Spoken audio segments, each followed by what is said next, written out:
The formula container was completely empty. Hannah Parker tilted it again, giving it another desperate shake as though a miracle might somehow fall out. Not a single grain appeared. She lowered it slowly onto the worn kitchen counter of her cramped studio apartment in the Bronx. Above her head, the ceiling lamp blinked weakly, a tired flicker that had been coming and going for 3 days straight because she didn't have the money for a replacement bulb. The apartment smelled faintly of laundry detergent and reheated noodles. A small fan hummed softly near the window, pushing around the cold winter air that crept through the old building's thin walls. In her arms, 6-month-old Ava let out a soft whimper. Not a loud cry, not the kind that demanded attention, just a weak, tired sound from a baby who had cried so much earlier that now she didn't have the strength left to scream. "I know, baby," Hannah whispered, rocking her gently against her chest. Her voice trembled as she kissed the top of Ava's tiny head. "I know. Mommy's trying." The baby shifted slightly, rubbing her face against Hannah's sweater as if searching for food that wasn't there. Hannah paced slowly across the room, her bare feet brushing against the chilly wooden floor. She checked the formula can again, tilting it upside down over the sink just in case. A faint puff of powder floated out, barely enough to cover the tip of a spoon. She sighed and wiped her eyes with the back of her sleeve. Outside, fireworks began cracking in the distance. Pop, pop, boom. The colorful explosions echoed through the night sky as people across the city celebrated New Year's Eve. From somewhere down the block, music blasted loudly. A group of neighbors laughed and shouted as they counted down the final minutes of the year. The world was celebrating. People were raising glasses of champagne, hugging loved ones, posting pictures, making promises about gym memberships, face-stream vacations, and fresh starts. All the things people worried about when they weren't trying to figure out how to feed their children. Hannah slowly reached into her purse and opened her worn leather wallet. Inside were 4 wrinkled dollar balls and a handful of coins. $4. She had counted it so many times the numbers were burned into her memory. Baby formula cost $18, the cheap brand. The gentle digestion formula Ava needed, the one that didn't make her stomach ache, cost $24. Hannah's done the math 100 times already. The answer never changed. Her phone buzzed suddenly on the small table beside the couch. She didn't even have to read the notification to know what it said. Rent overdue, 10 days. Final notice. Hannah closed her eyes for a moment, trying to steady her breathing. Then she walked slowly to the window, bouncing Ava gently in her arms. From this angle, if she leaned just a little to the side, she could see the bright skyline of Manhattan glowing across the river. Skyscrapers shimmered like diamonds against the night sky. That other world. The world where people were probably laughing at rooftop parties, sipping expensive drinks, and wearing outfits that cost more than her entire monthly rent. Just 3 months earlier, Hannah had been a little closer to that world. Not wealthy, never wealthy, but stable. She had a real job at Sterling Capital Advisors, a salary, health insurance, a desk with her name printed neatly on a small silver plate.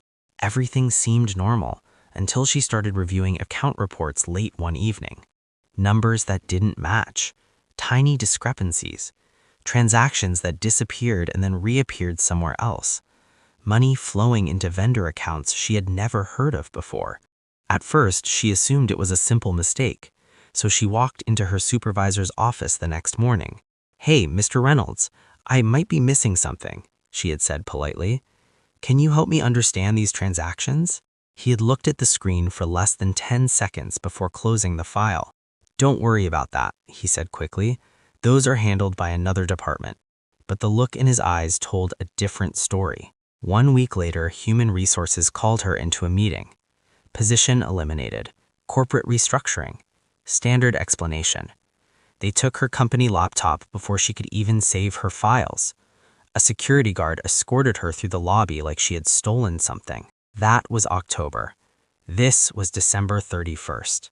Now she worked night shifts at Speedy Mart for $11.75 an hour.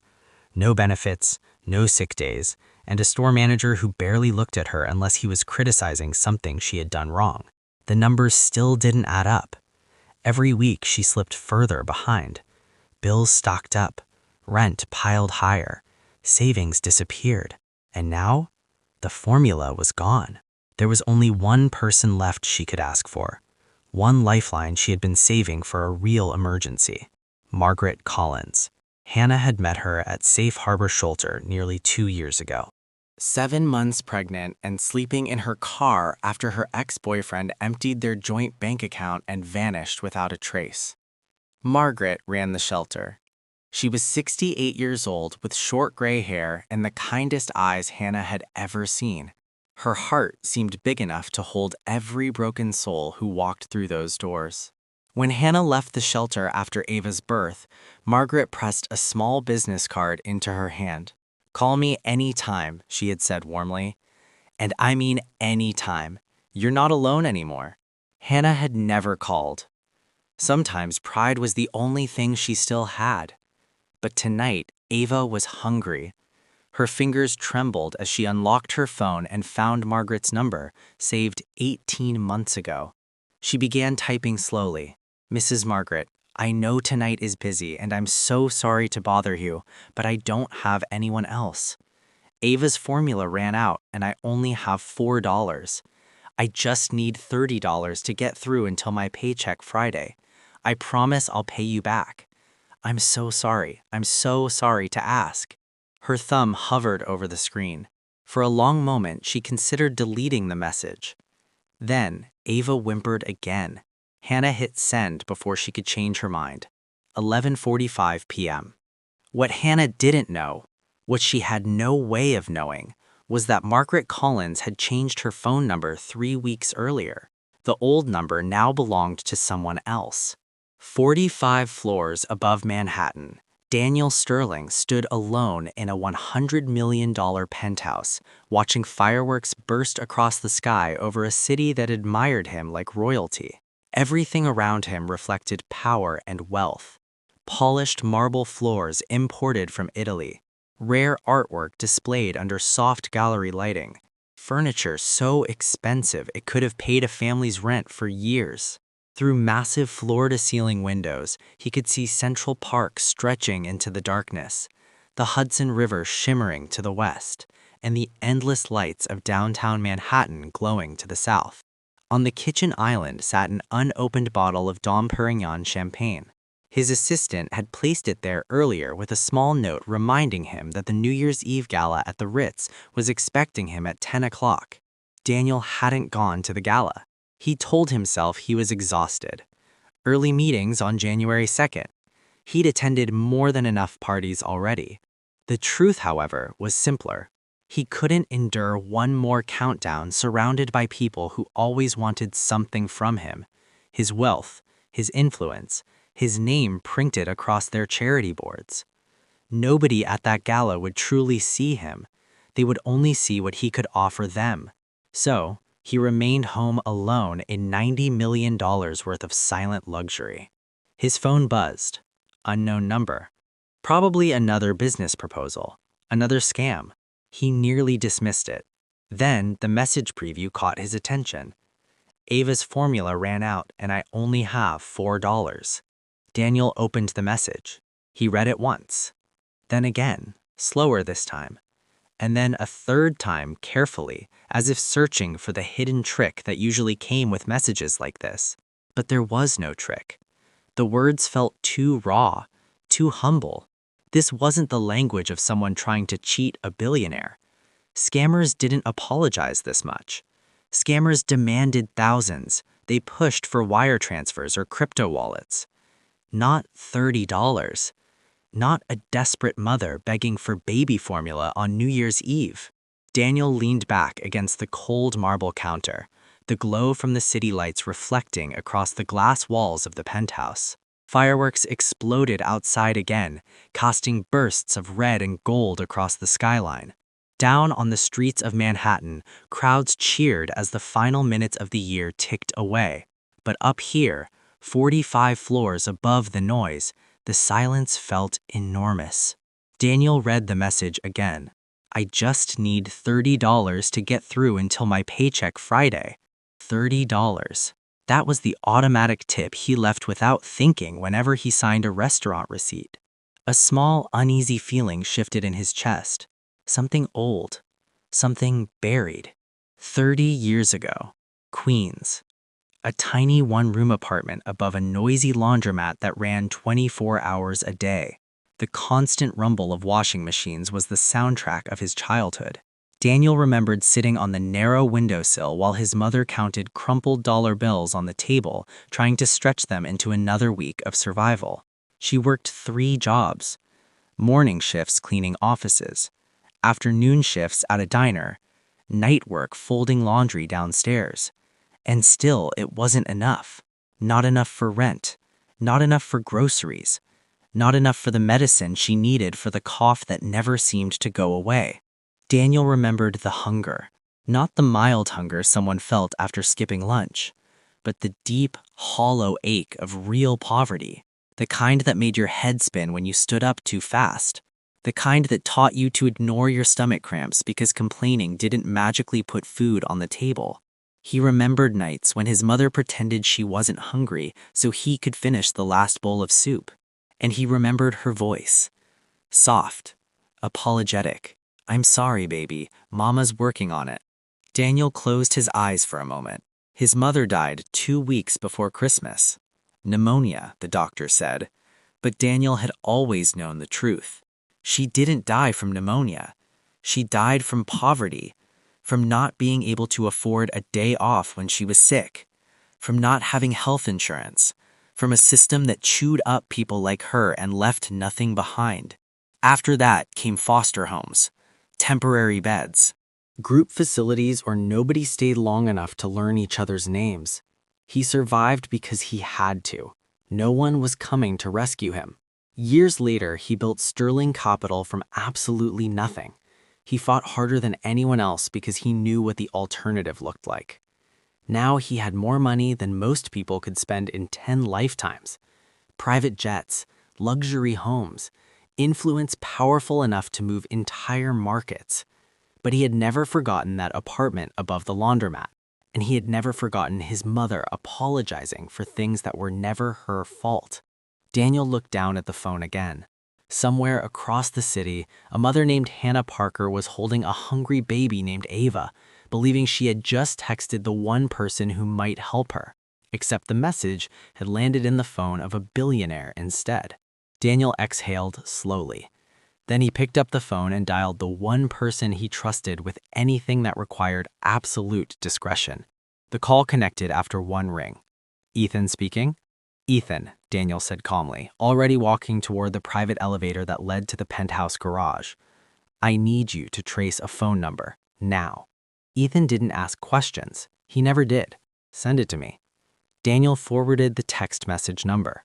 Outside, the fireworks grew louder as midnight approached. Inside the elevator, Daniel stared at his reflection in the mirrored walls while the car descended toward the underground garage. 10 minutes later, his phone vibrated again. Ethan had delivered. Daniel now had the full profile.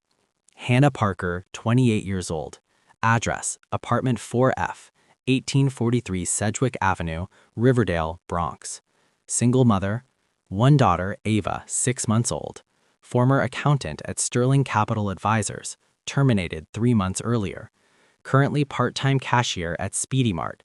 Daniel scrolled further down the report Marcus had compiled. The credit history tightened his chest. Maxed out credit cards, hospital bills from childbirth still unpaid. She had been sending tiny payments, $23 at a time, just to keep the debt collectors from calling every day. Her car had been repossessed 3 months earlier, and at the bottom of the report, the line that made Daniel's jaw clench. Preliminary eviction notice filed 3 days ago. This woman wasn't just struggling, she was drowning. Daniel grabbed his coat from the hanger near the elevator exit. He walked toward the sleek black SUV waiting in his private garage. "Ethan," he said into the phone, his voice firm now. "We're making a stop." They stopped at a 24-hour pharmacy on the way. Daniel walked the aisles himself, ignoring the cashier's stares. Formula, the expensive kind, 3 cans, Diapers, baby food, infant Tylenol, a soft blanket with stars on it. But he didn't hurry. Daniel moved carefully through each brightly lit aisle of the pharmacy, his eyes scanning the shelves with unusual focus. It had been years since he had walked through a store like this himself. Usually, assistants handled things like groceries or errands. Tonight felt different. Ethan followed behind him, pushing the shopping cart, watching his billionaire friend grab items with surprising care. "You're sure this is the right formula?" Ethan asked quietly. Daniel glanced again at the screenshot of Hannah's message on his phone. "Sensitive stomach formula," he replied. "That's what she mentioned." He grabbed 3 large containers from the shelf. A young cashier at the register glanced over, clearly recognizing Daniel Sterling, but pretending not to stare. Men like him didn't normally shop in places like this, especially not on New Year's Eve. Daniel kept moving. He added packs of diapers, baby wipes, small jars of baby food, infant Tylenol. Then he paused in front of a small rack of baby blankets. One soft blanket decorated with tiny silver stars caught his attention. He ran his fingers across the fabric for a moment before placing it carefully in the cart. "Cold night for a baby," he murmured. Ethan nodded and added a small stuffed rabbit sitting nearby. "Every kid deserves one of these," he said. Soon the cart was full. Then groceries from a deli still open for the holiday rush. Real food, fresh fruit, good bread, things Hannah Parker probably hadn't afforded in months. The deli owner looked shocked when the 2 well-dressed men stepped inside. But business was business. Within minutes, they left with bags full of warm rotisserie chicken, fresh apples, bananas, eggs, milk, vegetables, and 2 loaves of bread still warm from the oven. Daniel added a container of hot soup at the last moment. "New mothers need real meals," he said quietly. The building on Sedgwick Avenue was tired. Decades of deferred maintenance. Landlords who squeezed every penny from tenants while giving nothing back. Paint peeled from the outside walls near the entrance. The main door stuck halfway before Ethan forced it open with his shoulder. The hallway smelled like mildew. Half the lights were burned out. The elevator had an out-of-order sign that looked permanent. A flickering fluorescent light buzzed overhead as they stepped inside. Daniel studied the worn hallway for a moment, his jaw tightening slightly. "This place hasn't seen repairs in years," Ethan muttered. They climbed 4 flights of stairs. The grocery bags rustled with every step. By the time they reached the 4th floor, distant fireworks echoed through the thin walls as midnight grew closer. From inside apartment 5F, Daniel heard a thin sound, almost like a cat meowing. A baby crying. Too tired to really cry anymore, Daniel's expression hardened slightly when he heard it. He stepped forward and knocked gently on the worn wooden door. Footsteps inside. Light. Tentative. "Who is it?" A woman's voice high with fear. Daniel leaned slightly closer to the door. "My name is Daniel Sterling. I received a text message meant for someone named Margaret, a message asking for help." Silence. Inside the apartment, the quiet felt heavy. Daniel could hear the soft rustling of fabric and the weak whimper of the baby again. "I'm not here to hurt you. I brought the formula. Please open the door." Seconds ticked by. A firework burst somewhere outside. Then the deadbolt clicked. The door opened 3 inches, stopped by a chain lock. Through the gap, Daniel saw a face, young but tired, auburn hair and a messy ponytail, eyes red-rimmed. Hannah Parker looked exhausted. She was small, wearing an oversized sweater with a hole in the sleeve, holding a baby against her shoulder. Little Ava's tiny hand gripped her mother's sweater. The baby had her mother's auburn hair. Her cheeks were pale instead of pink, the sign of a child not eating enough. Daniel felt something tighten in his chest. "You're Hannah Parker." Her eyes went wide. Fear flashed instantly across her face. "How does he know my name? How did you—" Daniel raised a hand gently. "I traced the number. When I got your message, I traced it. I know that sounds—" He stopped. There was no way to explain that without it sounding unsettling. "You texted the wrong number. It came to me, and I couldn't just ignore it." Hannah stared at him through the gap. Her eyes moved slowly over what she could see. The expensive coat, the luxury watch on his wrist, the tall man standing behind him holding bags of groceries and baby supplies. Her instincts screamed caution. "This is some kind of scam." "It's not a scam," Daniel held up the bags. "It's formula and groceries, no strings attached. You asked for $30 and I wanted to do more than just send money." A soft whimper came from Ava. Hannah's arms tightened automatically around her daughter, her small body instinctively curling around the baby as if to shield her from the world. "You came to the Bronx at midnight on New Year's Eve to bring formula to a stranger," she said, her voice a mixture of disbelief and cautious curiosity. "Yes," Daniel replied. "Why?" He looked at her carefully, really looked, past the fear, past the exhaustion, past the walls she had built to protect herself and her daughter. "Because 30 years ago," he began, voice quiet but deliberate, "my mother was in the same situation and nobody came." Something cracked in Hannah's expression, a flicker of understanding amidst the exhaustion. "Your mother?" she whispered. Daniel nodded. "She was a single mother in Queens, worked 3 jobs and it still wasn't enough. She died when I was 8 because she couldn't afford to see a doctor." Hannah stayed silent. Her gaze drifted to Ava and then back to him. "I grew up in foster care after that," Daniel continued, his tone steady though a subtle tension threaded through it. "Group homes, always fighting for food, fighting to survive. I swore that if I ever had the chance to help someone the way no one helped my mother, I would take it." The chain rattled. The door opened wider. Hannah stepped aside and Daniel got his first real look inside the apartment. It was the saddest place he had ever seen. A single hot plate rested on a wobbly table, a thin mattress on the floor, a crib bought secondhand, and the empty formula can sat on the counter like a monument to everything that had gone wrong. Hannah's voice broke through the silence. "I'm Hannah. This is Ava," she said softly. "Daniel Sterling," he replied, gently placing the bags down on the table. "I believe someone is hungry." A faint chime marked midnight. Somewhere outside, fireworks boomed and crackled, probably wealthy neighborhoods celebrating in style. The sounds barely reached this building, only a weak orange glow filtering through the thin window. But Hannah wasn't watching fireworks. She was focused entirely on her daughter, finally feeding her for the first time in hours. Tiny hands grasping the bottle, eyes slowly closing in contentment. "There you go, sweetheart. There you go," she whispered, relief mingling with exhaustion. Daniel stepped back slightly, moving toward the window to give her space, his hands resting lightly on the sill. He watched silently, and Hannah studied him in return. He looked different than she had imagined a billionaire would look. She knew the name. Everyone in finance knew Daniel Sterling. Magazine covers, private jets, tailored suits, boardrooms, and gala events that screamed money and power. But here, in her crumbling apartment, he looked almost human. His coat was expensive, yes, but unbuttoned, sleeves pushed up casually. His hair slightly messy, like he had run his fingers through it repeatedly. There was no arrogance in his stance, no pretense. He moved quietly around the small apartment, carefully setting the grocery bags down one by one, arranging the formula cans near the counter, making sure nothing tipped over. Daniel glanced at the mattress, then at the wobbly table, then at Ava drinking from the bottle. He noticed the faint shadows in the corners of the room, the peeling paint on the walls, the worn floorboards creaking under their weight. And yet, despite the sparse surroundings, he seemed completely present, focused only on Hannah and Ava.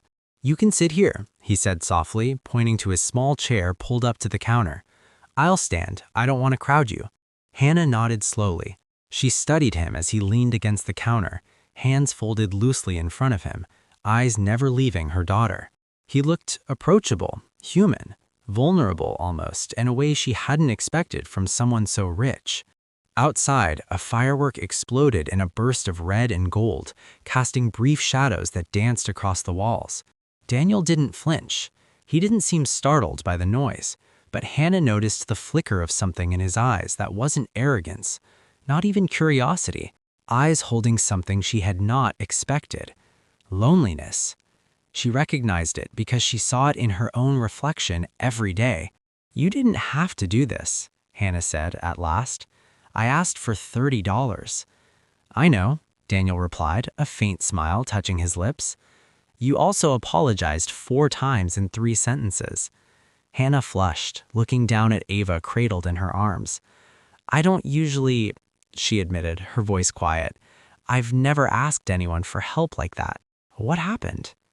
Daniel's tone was gentle, not demanding. It carried a patience that made her feel safe. She hesitated, then decided to tell the truth. I got fired 3 months ago from Sterling and Harmon Financial, she said, testing to see if the name registered. It did, but Daniel didn't betray any reaction.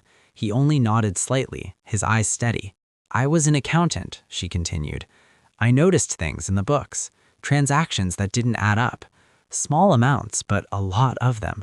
Money going to vendors that didn't seem to exist. Daniel shifted slightly, leaning forward, attentive now. I asked my supervisor about it, Hannah said. Just a question, trying to understand. A week later, HR called me in. Position eliminated. They took my laptop before I could save anything. And you were really looking, Daniel observed softly. It's my job. It was my job, she admitted. She adjusted Ava in her arms. Numbers stick in my head. They always have. Daniel stayed quiet for a long moment, letting her words settle. Then he spoke, his voice measured. Sterling and Harmon Financial. I know that company. They're a partner on several projects I'm involved with, including a charitable foundation. Hannah looked up sharply, eyes wide. What foundation? Hope, Daniel said, meeting her gaze steadily. It provides grants to shelters supporting women and children in poverty. Hannah's breath caught. Harbor Grace, the shelter run by Margaret, the woman who helped her years ago. The same shelter she had just tried to reach by texting a billionaire. You're telling me the company that fired me is partnered with your foundation, which funds the shelter where I was going to ask for help?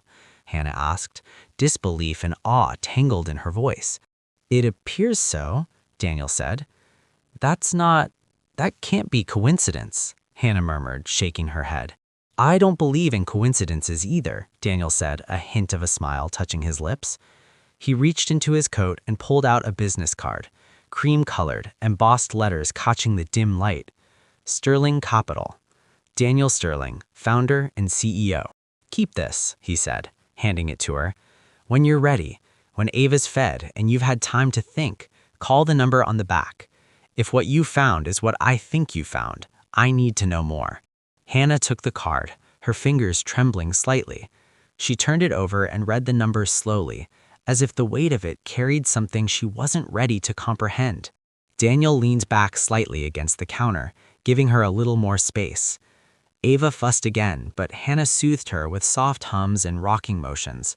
You mean you could actually help me? She asked, voice small, almost incredulous. Daniel nodded his head, not taking the card back. I can't promise everything will be fixed, but I can promise you won't have to face this alone. Hannah's eyes welled up. She glanced down at her daughter, then back at him. The apartment, worn and cluttered, seemed a little warmer, a little less heavy. I don't know what to say, she murmured, still holding the card tightly. You don't have to say anything, Daniel said. Just feed your baby and we'll go from there. A soft whistle from the street below reminded them of the ongoing New Year's Eve celebration, but inside the apartment, a quiet calm had settled. Hannah studied Daniel while Ava nursed, noticing details she hadn't seen before. The slight dishevelment of his hair, the way he leaned carefully around the room so as not to disturb her, the quiet attentiveness in his eyes. He looked different from the Daniel Sterling she had imagined a billionaire would look. Human, real, vulnerable in a way that felt strangely comforting. The paper was thick and smooth. What do you think I found? Daniel's jaw tightened. I think you may have stumbled onto something happening under my nose for years, something I should have caught and didn't. He moved toward the door. Get some sleep. Take care of Ava. When you're ready, you know where to find me. He was at the door when Hannah spoke again. Why are you helping me? Really? Rich people they're not like this. Daniel turned back. In the flickering light, his face looked younger, more vulnerable. Because I remember what it feels like to have no one. And because someone should have helped my mother and no one did. And I've spent 30 years trying to be the person who shows up. He paused. Tonight, the need came directly to me. So here I am. The door closed behind him. Hannah stood there for a long time, holding Ava, holding the business card, holding the weight of a night that had started with despair and ended with something she was afraid to name. Hope, maybe. Or maybe just the terrifying knowledge that her life had just become very complicated. 2 weeks later, Hannah sat in the lobby of Sterling Capital, a 40-story glass tower in Midtown that looked designed to intimidate visitors before they reached the elevator. It was working. She was wearing her only interview outfit, a black blazer from Goodwill, pants that didn't quite match, shoes polished until the scuffs almost disappeared. Ava was at daycare, the first time Hannah could afford it since losing her job. Daniel had sent a check after New Year's, just enough to cover a month of childcare and groceries with a note. No strings. This is so you have time to think clearly. She'd almost sent it back. Pride was a hell of a thing. Then Ava got an ear infection. Emergency room, antibiotics, bills she couldn't pay. That's when Hannah picked up the phone. Now here she was, waiting to interview for a job she didn't understand, with a man who confused her in ways she couldn't name. "Miss Parker?" The receptionist gestured toward the elevators. "Mr. Sterling is ready for you." The executive floor was glass and chrome and carefully positioned greenery. Daniel's assistant, Susan, elegant and silver-haired, led Hannah through an open workspace where people in expensive clothes solved expensive problems. She felt their eyes. Who is she? Why is she here? What does Daniel Sterling want with her? She wondered the same things. His office was enormous. Windows on 2 sides framed Manhattan like a photograph. Desk the size of a small aircraft carrier. Art that belonged in a museum. And Daniel standing by the window in a charcoal suit, looking nothing like the man who'd carried grocery bags into her apartment. "Hannah, please sit." She perched on the edge of an expensive leather chair.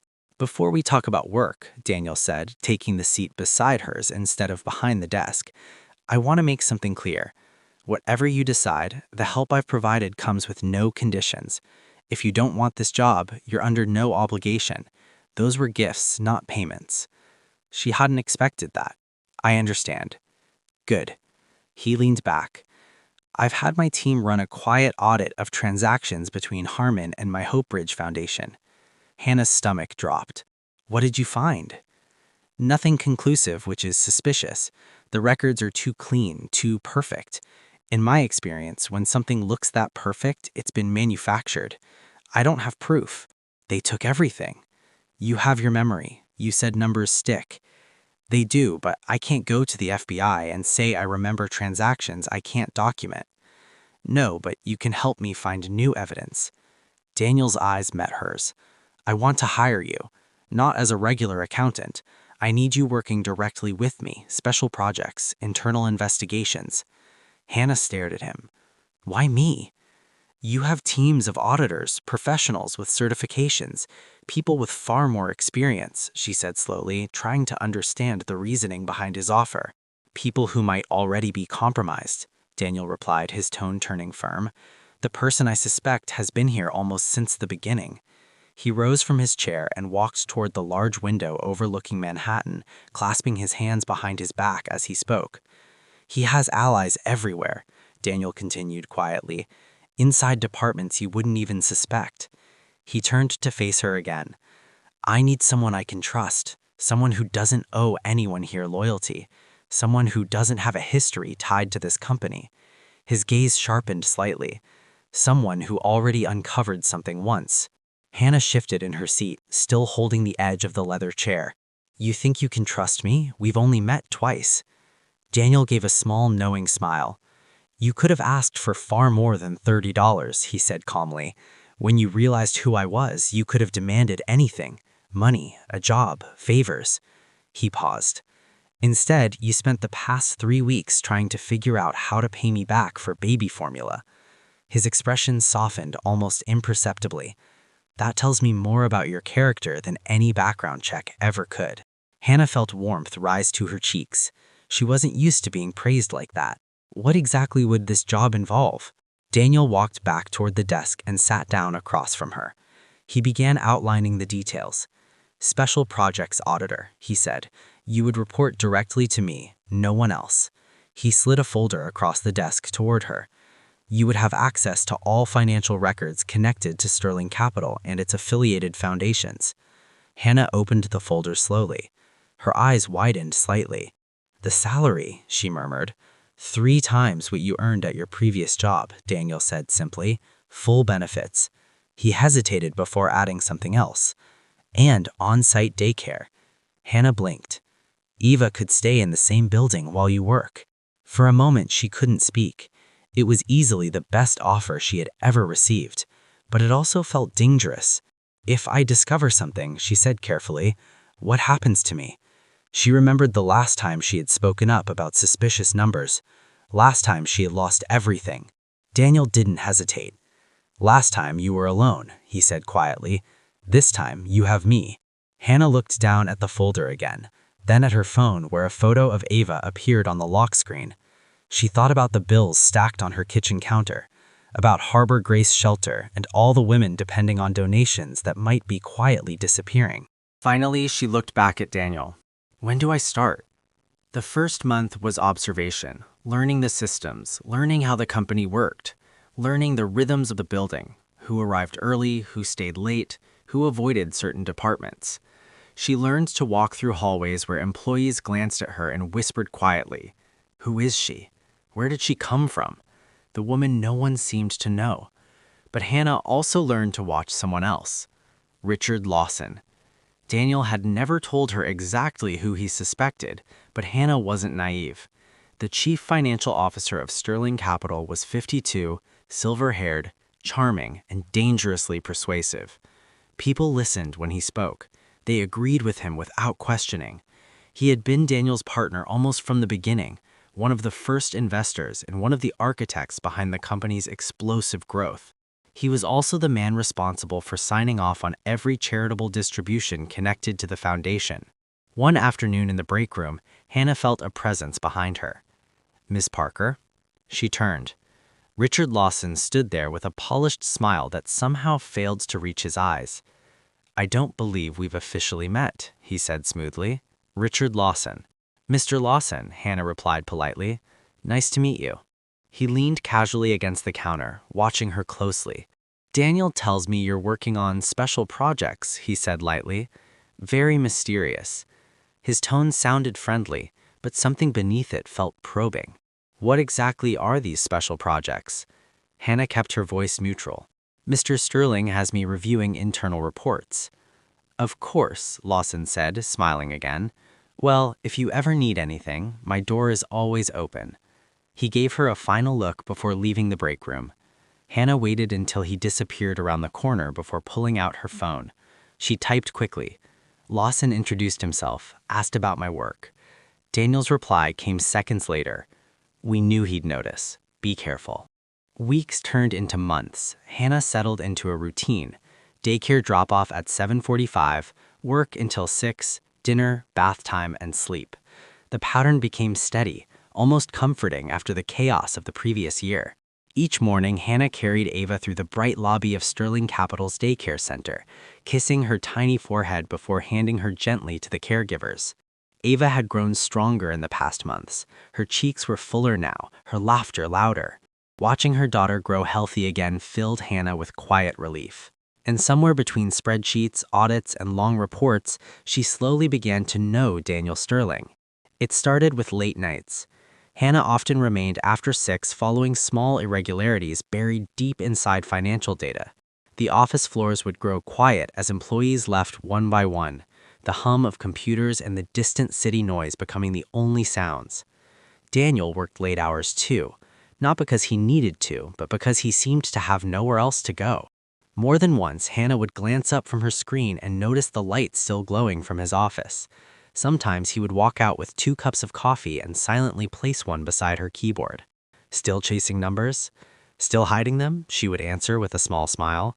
At first, their conversations stayed professional, discussing transactions, foundations, and suspicious patterns in reports. But gradually, the topics shifted.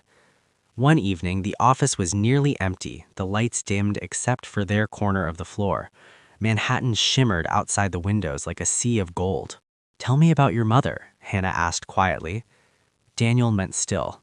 He had that habit, pausing before answering personal questions, deciding how much of himself to reveal. His eyes drifted toward the city lights. She came from Haiti when she was 19.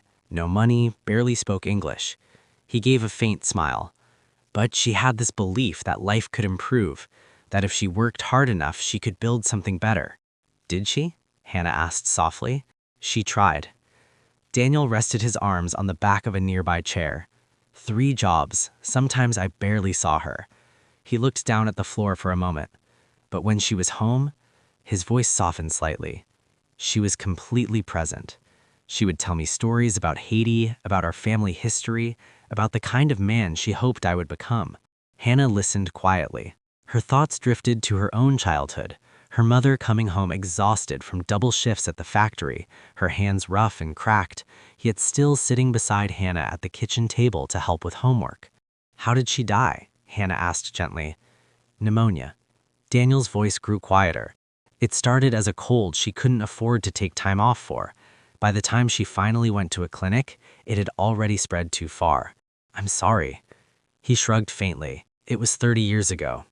Then he added quietly, grief doesn't expire. Hannah understood that completely. What happened after? She asked. Foster homes, group houses, learning how to survive. Daniel's jaw tightened slightly as old memories surfaced. I learned very quickly that asking for help makes you vulnerable. It paints a target on your back. He looked directly at her. The only person who saves you is yourself. And you did, Hannah said. I built something, Daniel replied. He glanced around the enormous office floor. Whether that's the same thing as saving myself, sometimes I'm not sure.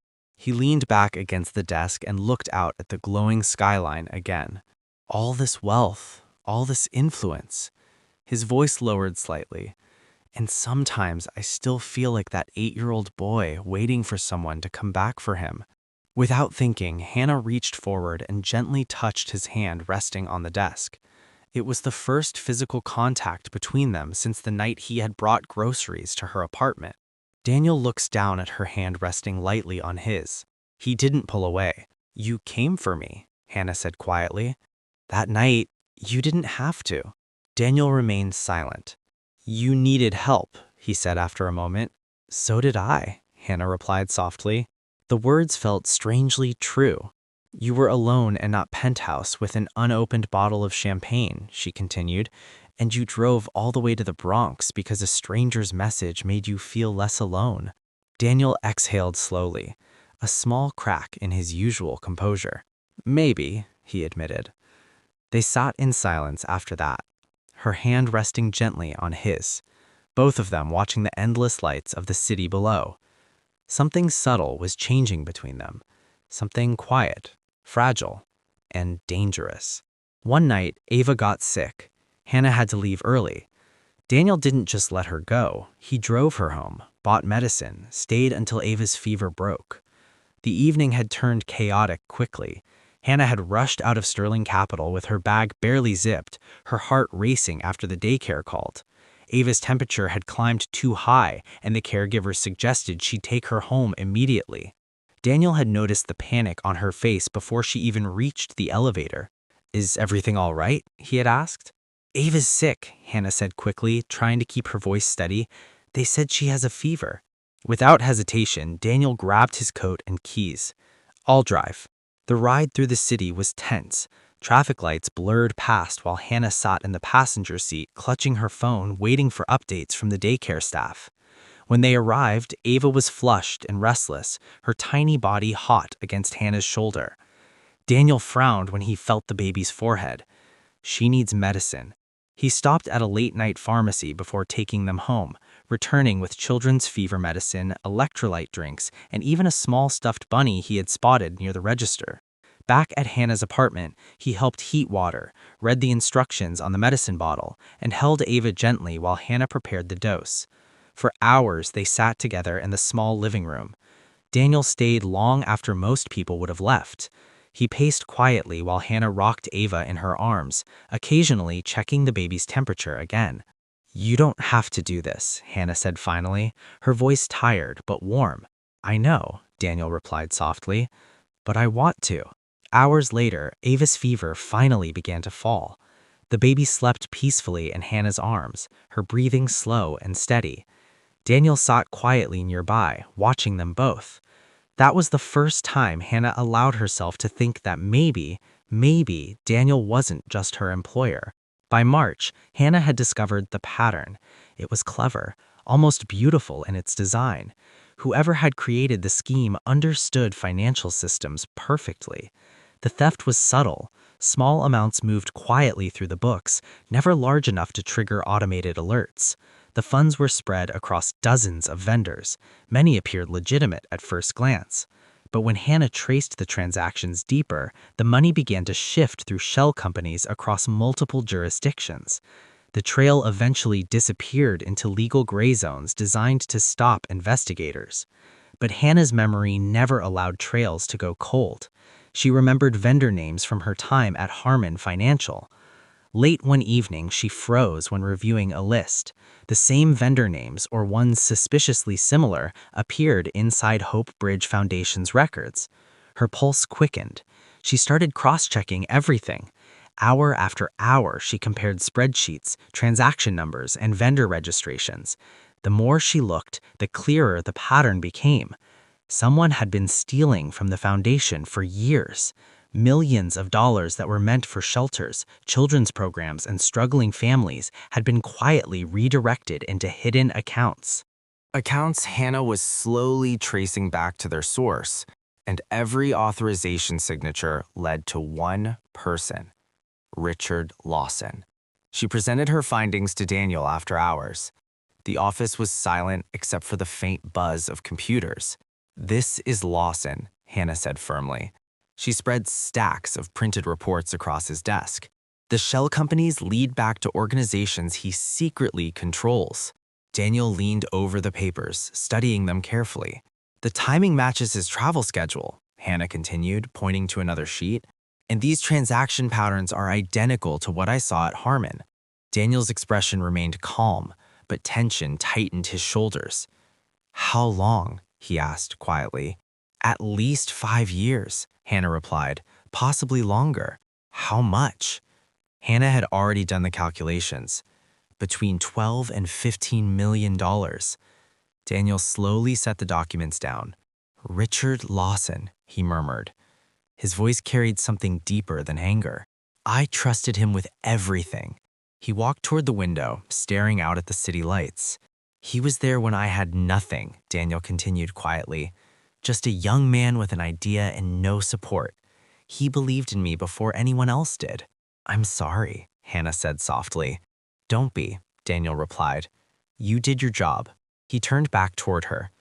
"But we need more." He tapped the papers lightly. "Lawson has powerful lawyers. Evidence like this isn't enough. We need a witness who can connect everything." Hannah hesitated. "I might know someone." Daniel looked up. "When I worked at Harmon," she explained, "there was a manager named Tommy Reyes." She folded her arms as she remembered. "He tried to warn me once. I think he knew something was wrong, but he was too scared to say it directly." Daniel nodded slowly. "Find him, carefully." Just then, the elevator door opened without warning. Richard Lawson stood in the doorway. His silver hair was perfectly styled. His suit looked flawless, every detail immaculate. And that polished smile never left his face.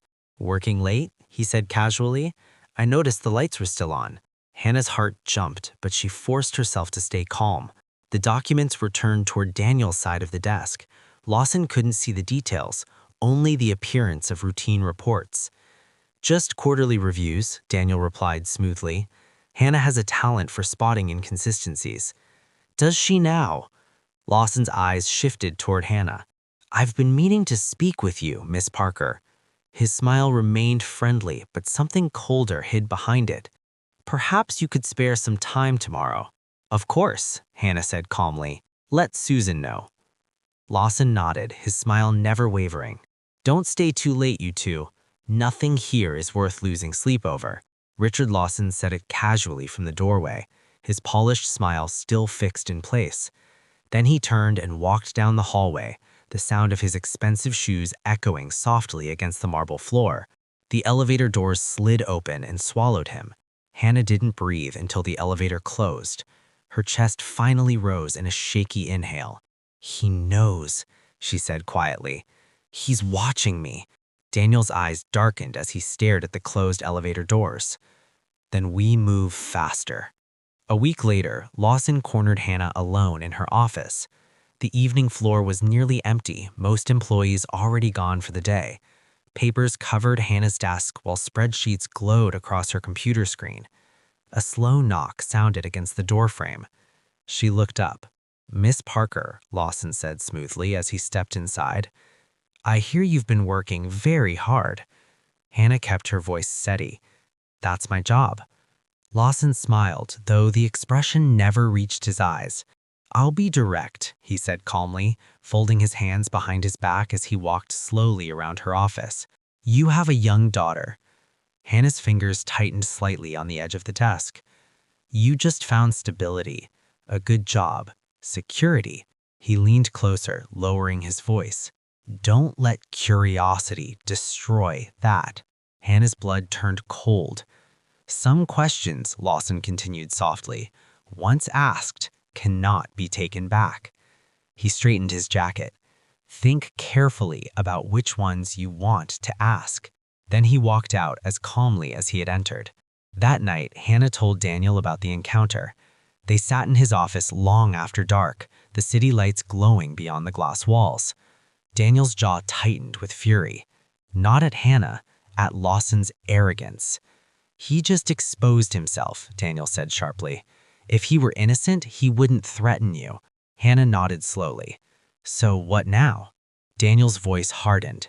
"Now we force his hand." They pushed the plan forward. Daniel scheduled a private internal meeting. A trap designed to corner Lawson with the evidence and force him into a mistake. The night before the meeting, Daniel visited Hannah's apartment.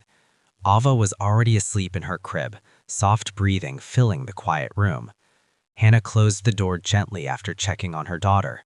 Daniel stood in the small living room, looking strangely out of place in his expensive coat. "I need you to understand something," he said quietly. "If this goes wrong, people may try to hurt you."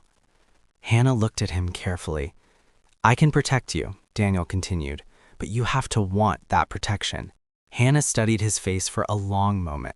"Why do you care about me so much?" she asked softly. "I'm just an employee." Daniel didn't answer immediately. His voice lowered when he finally spoke. "You're not just an employee." He looked toward the hallway where Ava slept. "You're the first person in a very long time who made me want to protect someone." Neither of them said anything else, but something between them had shifted. The distance felt smaller now, more fragile, more dangerous. The meeting took place in Daniel's conference room. Floor-to-ceiling windows overlooked Manhattan. The polished table alone was probably worth more than Hannah had earned in her entire life. Present in the room were Daniel, Hannah, Richard Lawson, and Linda Foster, Sterling Capital's chief legal officer, silver-haired, composed, and quietly observant. Hannah presented her findings, 20 minutes of careful explanation, transaction trails, shell corporations, authorization signatures that all pointed to the same source. Lawson's smile slowly disappeared. "This is ridiculous," he said sharply. "Circumstantial patterns with innocent explanations." "The patterns aren't circumstantial," Hannah replied calmly. "The shell companies trace back to organizations you control." She slid another document forward. "The signatures are yours." She met his eyes directly. "The same structures appeared at Harmon Financial where I was fired for asking questions." Lawson changed tactics instantly. "She's a disgruntled former employee looking for revenge," he snapped. "This entire investigation is compromised by her obvious bias." Then he turned toward Daniel. "What exactly is her relationship with you, Daniel?" His voice carried a mocking edge. "That she's even sitting here is questionable." Daniel stood slowly. "Enough, Richard." But Lawson budged harder. 12 years, Daniel," he said bitterly. "You'd believe a stranger over your partner of 12 years?" Daniel looked him straight in the eye. I think 12 years ago, I trusted the wrong person. The room fell silent. Linda Foster finally spoke. Mr. Lawson, she said calmly, adjusting her glasses, I have independently verified everything Miss Parker presented. It is all accurate. She folded her hands on the table. And we have a witness. The door opened. Tommy Reyes walked in slowly, pale but determined, carrying a briefcase. Hello, Mr. Lawson, he said quietly. It's been a while. Lawson's face drained of color. Tommy placed the briefcase on the table and opened it. His voice shook slightly but remained steady. I have copies of everything you forced us to delete. Stacks of printed files appeared on the table. I've kept them for 5 years, waiting for the right time. He looked directly at Lawson. Today is that time. Lawson didn't surrender. You think it's this simple? He snapped. I didn't act alone. His voice turned darker. There are people far more powerful than Daniel behind this. If I fall, they'll destroy everyone. A threat and a confession. Linda lifted her phone calmly. I've been recording since this meeting began, she said. Since legal, since all participants were informed the meeting would be documented. She looked at Lawson steadily. You just confessed in front of witnesses and on tape. Lawson lunged for the door. Security guards were already waiting outside, Daniel's orders. 12 years, Daniel said coldly. I gave you everything, and you stole from women and children who had nothing. The door opened again. FBI agents stepped inside. Linda had contacted them the moment the evidence became undeniable. Richard Lawson was placed in handcuffs. As they led him toward the door, he turned back. His eyes locked on Hannah. Pure hatred burned there. This isn't over, he hissed. You've made powerful enemies. Then he was gone. Hannah finally breathed. The aftermath stretched months. Lawson's arrest unraveled a network far beyond Sterling Capital. The moment the authorities took him into custody, investigators began pulling at every thread connected to his financial dealings. What they discovered shocked even seasoned federal agents. Executives at Harmon Financial were implicated as well, triggering a scandal that dominated business headlines for weeks. News outlets ran endless coverage, television debates, investigative reports, and front-page articles dissecting how millions of dollars meant for charities had quietly vanished over the years. Hannah testified before a grand jury. She spent long days sitting inside cold conference rooms with prosecutors, attorneys, and federal investigators. Over and over again, she repeated the story, how she first noticed irregular numbers while working at Harmon, the questions she raised, the sudden termination that followed. Then the strange twist of fate that changed everything. The wrong text message. The message meant for someone else that somehow reached the one man powerful enough and determined enough to expose the truth. Daniel Sterling. Journalists loved the story. To them, it sounded like something from a movie. A struggling single mother who accidentally contacted a billionaire and ended up bringing down a corrupt financial empire. Reporters crowded outside Sterling Capital for weeks. Cameras flashed whenever Hannah entered or left the building. They wanted interviews, book deals. Streaming platforms even called Daniel's office asking about movie rights. Hannah declined them all. I'm not interested in fame, she told Daniel quietly one evening. I just want to make sure the people who were supposed to be helped actually get help. I want you to run the foundation. 6 weeks after Lawson's arrest, the Hope Bridge Foundation needed new leadership. Hannah stared at Daniel across his office desk. I don't have an MBA, she said slowly. Daniel leaned forward slightly. You have something better, he replied. Integrity. His voice was calm but certain. You saw something wrong and refused to ignore it, even when it cost you everything. Hannah looked down at the paperwork on the desk. Her mind drifted back to Harbor Grace Shelter, to Margaret Collins, to the women and children who depended on the support that had once been stolen. The foundation funds Harbor Grace, Hannah said softly, the same place that took me in when I had nowhere else to go. Daniel nodded. Yes. Hannah inhaled deeply. I could make sure the money actually reaches the people who need it. Yes, Daniel repeated. For a moment, she said nothing. Then she finally nodded. "Okay," Hannah said quietly. "I'll do it." 1 year later, December 31st, Hannah stood on the balcony of Daniel's penthouse watching fireworks burst across the Manhattan skyline. Inside, the penthouse looked completely different from the first night she had ever seen it.